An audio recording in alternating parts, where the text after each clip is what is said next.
નમસ્કાર દર્શક મિત્રો, દૂરદર્શન સમાચારમાં હું માનુશ્રી પટેલ આપનું સ્વાગત કરું છું અને સમાચારની શરૂઆત કરીશું હેડલાઇન્સથી।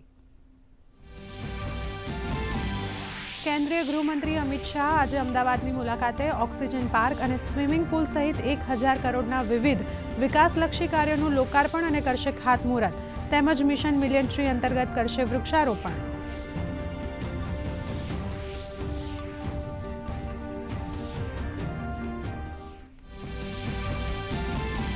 બપોર બાદ કેન્દ્રીય ગૃહમંત્રી 181 લોકોને આપશે સિટીઝન અમેન્ડમેન્ટ એક્ટ અંતર્ગત ભારતીય નાગરિકતાનું પ્રમાણપત્ર। નવા વાડજમાં નવનિર્મિત મામલતદાર કાર્યાલયના ઉદ્ઘાટન બાદ અમિત શાહ કાર્યકર્તા સંમેલનને કરશે સંબોધન।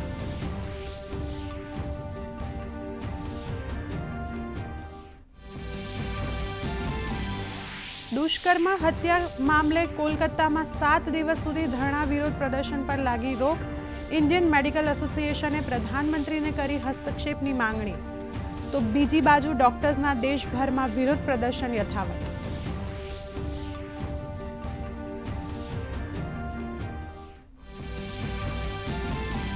સોશિયલ મીડિયામાંથી કોલકાતા પીડિતાનું નામ અને તસવીર હટાવવાની માંગને લઈ સુપ્રીમ કોર્ટમાં અરજી દાખલ।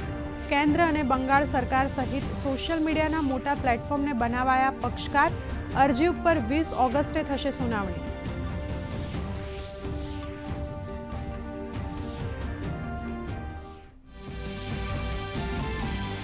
રશિયામાં 7ની તીવ્રતાના ભૂકંપ બાદ જ્વાળામુખી ફાટ્યો। જ્વાળામુખીની રાખ 8 કિલોમીટર ઊંચે સુધી ફેલાઈ।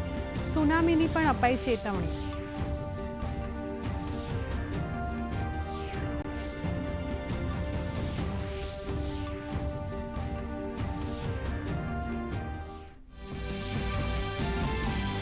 નેપાળના વિદેશ મંત્રી આરજુ રાણા દેવબા આજથી 5 દિવસીય ભારતના પ્રવાસે। પ્રવાસ દરમિયાન વિદેશ મંત્રી દેવબા તેમના સમકક્ષ સાથે દ્વિપક્ષીય સંબંધોને મજબૂત કરવા પર કરશે ચર્ચા।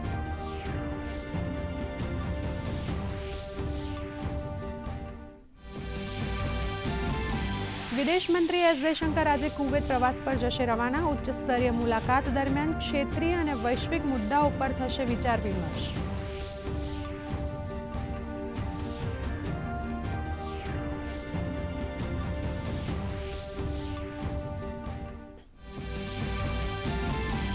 સિનસિનાટી ઓપન ટેનિસ ટુર્નામેન્ટના સેમીફાઇનલમાં પહોંચ્યા જેનિક સિનર, જેવરેવ અને ફ્રાન્સિસ ટિયાફો, તો મહિલા વર્ગમાં જેસિકા પેગુલાએ બનાવ્યું અંતિમ 4માં સ્થાન।